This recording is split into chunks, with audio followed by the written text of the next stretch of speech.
इतना बड़ा मंच मिलेगा। आपने वो मंच दिया, मैं अपनी कलाओं को आपके सामने प्रस्तुत की।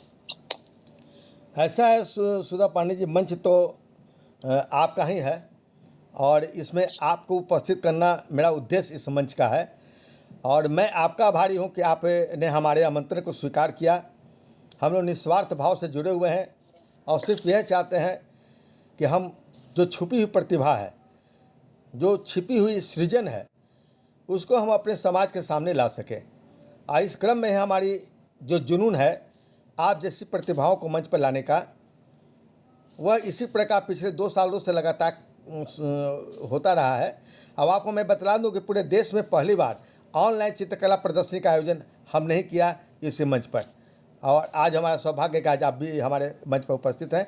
मैं जानना चाहूँगा कि आप जो चित्र बनाती हैं, तो चित्र का आप और उपयोग क्यों नहीं करती हैं कहीं प्रकाशन के लिए भेजने में? मुझे लगा नहीं कि मैं इतना अच्छा बनाती हूँ। मुझे लगा बस अपना मन बहलाती हूँ, अपने भाव को प्रकट करती हूँ अपने ड्राइंग कॉपी पे और कलर को मिलाते हुए। इसलिए मैं कहीं भेजने के लिए उतनी उत्सुक नहीं थी। आपसे मेरी मुलाकात हुई और आपने आमंत्रण दिया कि आप अपनी कलाओं को रख सकते हैं हमारे बीच, तो मैंने उसको स्वीकार किया। क्या अब आपको लगता है कि इस मंच पर आने के बाद आप अपने चित्रों को पत्र पत्रिकाओं में ही भेजेंगी और आप और भी बेहतर चित्र बनाने की प्रयास कीजिएंगी, आप चित्रकला के प्रति भी झुकाव रखेंगी? क्या आपको ऐसा महसूस होता है? बिल्कुल। इस मंच से मुझे लग रहा है कि कुछ अपनी चित्र को, अपनी कला को अपना किताब वगैरह में भी मैं दे सकती हूँ। और मैं वैसे भी आर्ट भी बनाती हूँ। जी। हर दिन मेरा एक ड्राइंग हो जाता है अपनी कला को दिखाने के। सुधा पांडे जी, आप तो कलाकृति में रंग भी बहुत बढ़िया भर लेती हैं, तो क्या कारण है कि आप रंगीन कलाकृति को बनाने में इतनी कंजूसी क्यों कर रही हैं? मुझे पहले अपने हाथ को साधना था।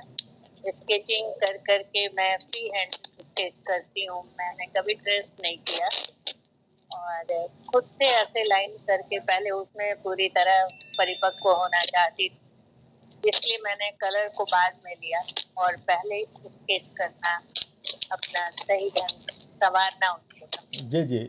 अच्छा, आप ये बतलाइए कि आज जो चित्र आप देखते हैं, आपने फूल का बनाया है, दृश्य बनाया है, कई कलाकृतियों और पुराने बर्तनों को आपने बनाया है, तो आज जो मॉडर्न आर्ट बन रहे हैं, आप मेरी कलाकृतियों को आपने देखा होगा मॉडर्न आर्ट। अब आज अधिकांश पत्रिकाएं उस भाव चित्र जिसको मॉडर्न आर्ट कहते हैं, जो जिसको मैं कहते हैं कि अचेतन मन में जो भाव छिपे रहते हैं, वो सामने आते हैं, उस चित्र का जब रूप लेता है। इसे आप किस रूप में देखती हैं? आज के समय के लिए मॉडर्न आर्ट के रूप में आपकी कलाकृति अधिक स्थान रखती है, लेकिन हमने कभी वैसा सोचा नहीं कि मुझे भी ऐसे पत्र पत्रिकाओं में देना है। मुझे लगा आर्ट में जो मैं अपने मन के भाव को रख रही हूँ, वो पूरी तरह देखते ही लोगों को समझ में आ जाए। आपकी आर्ट को समझने के लिए थोड़ा सा दिमाग पे स्ट्रेस डालना पड़ता है कि इस चित्र में ये चित्र से क्या कथा मेरे सामने आ रही। क्योंकि कोई भी कला जब हम अपने ड्राइंग पेपर पे रखते हैं तो वो कुछ ना कुछ कहता है। आपकी पेंटिंग जो है वो कुछ एक कथा का रूप लेती है। हम लोग आज चित्र देख के कविता लिखते हैं, तो उस चित्र में क्या क्या है उसकी एक एक चीज को बारीकी से देखते हैं, तभी उसके ऊपर अपनी कविता कहानी लिख सकते हैं। जी उसी बिल्कुल तरह जी मैं जी बिल्कुल, आपने कला सही को कहा। जी, देखिए आप जो चित्र बनाती हैं ना, ये तो पारंपरिक चित्र है और बहुत इसको बनाने बहुत जी मेहनत है। और जिस तरह हम कह सकते हैं सबका अपना अपना महत्व है। जिस तरह किसी विधा को ले लीजिए तो कविता का अपना महत्व है, लघु कथा का अपना महत्व है, कहानी का अपना महत्व है। उसी तरह विषय में गणित का अपना महत्व है, इतिहास का अपना महत्व है, समाजशास्त्र का अपना महत्व है। हम एक दूसरे से अलग और बहुत अलग नहीं कर सकते। यह सच है कि आप लोग जो चित्र बनाते हैं बड़ा कठिन काम है और कठिन कोई भी काम हो सकता है। हम जो चित्र बनाते हैं उसके लिए बहुत ही मानसिक अद्भुत मतलब कि सोच विचार से गुजरना पड़ता है। आप किसी छवि को एकदम बिल्कुल उतार देने में सफल हो जाती हैं। तो इस तरह के बहुत सारे चित्र, दोनों चित्रों का आज महत्व है। दोनों तरह के चित्र आज भी पत्र पत्रिकाओं में प्रकाशित हो रहे हैं। हालांकि पाठक आपके जैसे चित्रों को आम पाठक ज़्यादा पसंद करते हैं। और हम लोग जो मॉडर्न आर्ट बनाना शुरू किया है, तो हमेशा कुछ ना कुछ चीज़ परिवर्तन होते हैं। जिस तरह गीत गज़ल को लोग बिल्कुल एक तरह से तुरंत समझ लेते हैं, लेकिन यही मुखछंद कविता होती है तो उसको समझने में कभी कभी थोड़ी सी बौद्धिक कसरत करना पड़ता है।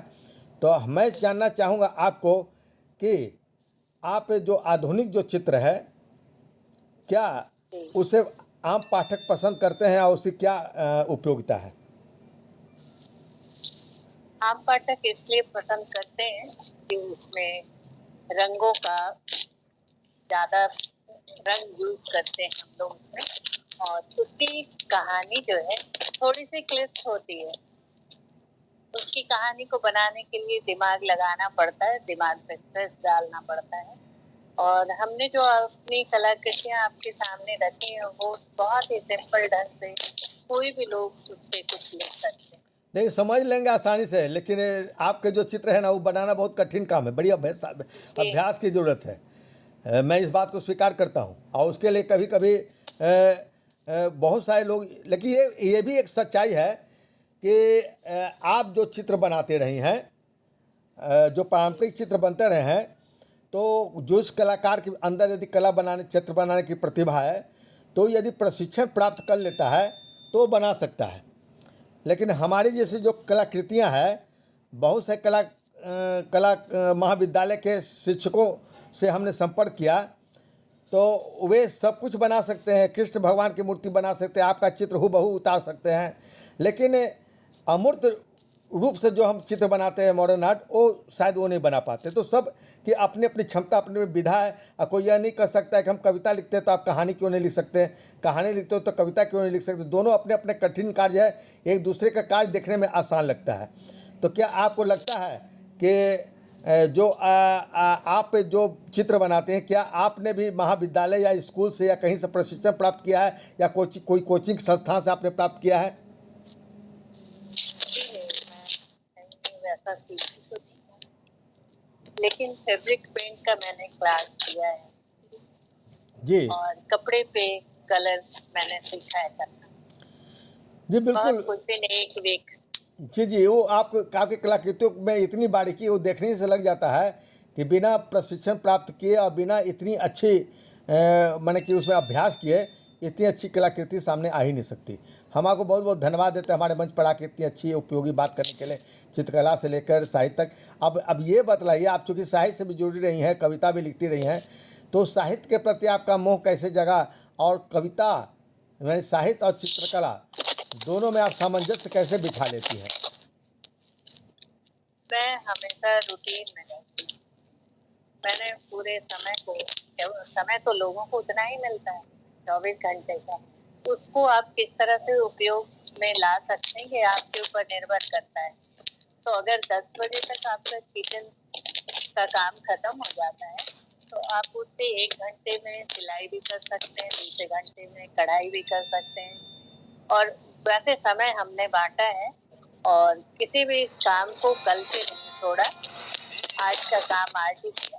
अगर मुझे 12 बजे रात में वो इच्छा हो गई बनाने की, तो मैं सोती नहीं हूँ, मैं उठकर पहले अपनी कला बनाती हूँ। वाह, ये तो बहुत बड़ी बात है। चित्र को बनाकर और वहीं कर, अगर मन में कुछ थॉट आ गया तो मैं सोई में उठ के 4 लाइन पहले लिख लेती हूँ, तब फिर सोने जाती हूँ। अच्छा, अब तक आपने इसलिए मेरा जी आज पे भरोसा है, कल पे नहीं। बिल्कुल। और कहा भी गया है कि आदमी को इस तरह से ज़िंदगी व्यतीत करना चाहिए, इसमें समय भी कट जाते हैं, और इस तरह ज़िंदगी व्यतीत करना चाहिए कि पता नहीं हम कल रहे ना रहे, आज हम पूरी ज़िंदगी को क्यों ना भोग लें, उनके सुखों को क्यों ना भोग लें, हमारे अंदर जो इच्छाएं हैं वो क्यों ना हम पूरी कर लें। तो यह अच्छी बात है। और आप इस तरह चित्रों कविताओं के साथ आप पूरी ज़िंदगी जी रही हैं, यह बहुत अच्छी बात है। लेकिन आप ये बतलाइए कि आपने अब तक कितनी कविताएं, लघु कथा या साहित्य में आपने क्या क्या सृजन किया? बहुत संक्षिप्त में हम जानना चाहेंगे, क्योंकि आप साहित्यकार भी हैं। आपने कितनी सृजन किया है, आपकी कौन सी किताबें आई है, और अब तक आपने कितने चित्रों का निर्माण किया है? चित्र तो मैंने 100 से अधिक बनाया है और कविताएं मैं 400-500 से अधिक लिख चुकी हूँ। मेरी 2 किताब अभी निकली है। एक है जाने कहाँ गए वो दिन, दूसरी किताब है प्रीत की डोर।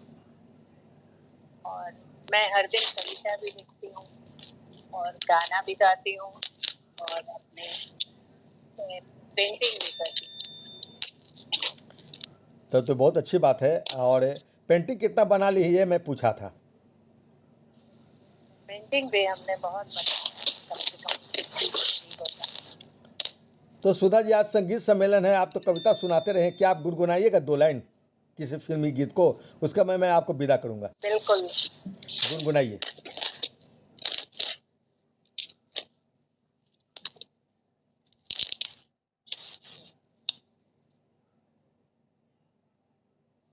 एक प्यार का नगमा है, मौजों की रवानी,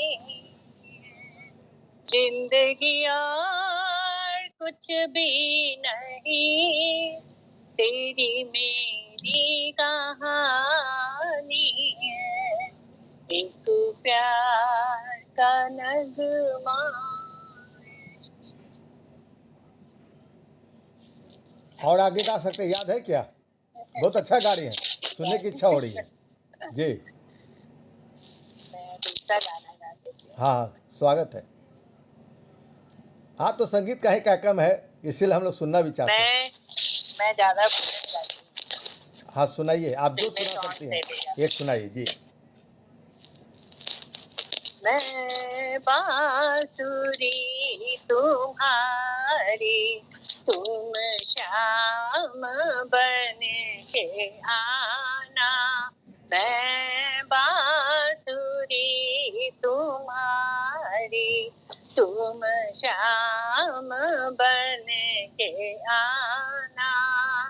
जब जमुना तट पे जाऊं, सिर पे धरे गगरिया, मैं राधा बन के नाचूं, तुम बांसुरी बजाना।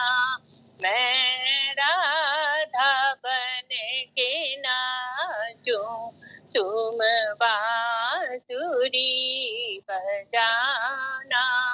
मैं बांसुरी तुम्हारी, तुम श्याम बन के आना। देखो तुम्हारी सीता बैठी अशोक वन में, आठों पहर तुम्हारा करती है ध्यान मन में।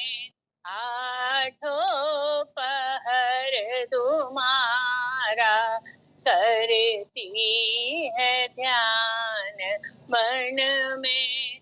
सीता की लाज रखना, श्री राम बन के आना। सीता की लाज रखना, श्री राम बन के आना। मैं बांसुरी तुम्हारी, तुम श्याम बन के आना।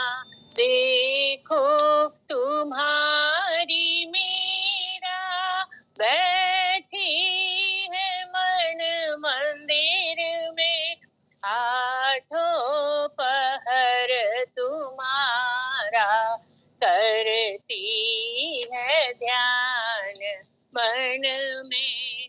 मीरा की लाज रखना, श्री गोपाल बन के आना। मैं बांसुरी तुम्हारी, तुम श्याम बन के आना। मैं बांसुरी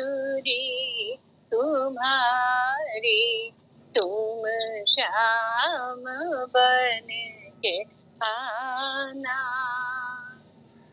बहुत बढ़िया, बहुत बढ़िया। आपने डॉक्टर सुधा पांडे जी ने आपकी आवाज़ बहुत बढ़िया है, बहुत मधुर है, इसलिए आप बहुत बेहतर गा लेते हैं और सारे लोग मंच पर काफ़ी प्रसन्न हैं आपके गीतों को सुन के, आपकी बात विचारों को सुनकर, और हम आपको बहुत बहुत धन्यवाद देते हैं। और चूँकि आज संगीत और चित्रकला दोनों का सम्मेलन है, तो हम आपकी यह भेंट वार्ता को मैं यहीं पर समाप्त करना चाहूँगा। और मैं चाहूँगा कि आप ऑनलाइन इसी सभी प्रकार को बने रहिएगा और आप इस कार्यक्रम को आगे भी देखिए, चूँकि अभी आपके चित्रकला प्रदर्शनी को मैं तुरंत इसके बाद प्रदर्शित करने जा रहा हूँ। बहुत बहुत धन्यवाद आपका डॉक्टर सुधा पांडे जी। आपका भी धन्यवाद मंच पे बुलाने के लिए। धन्यवाद।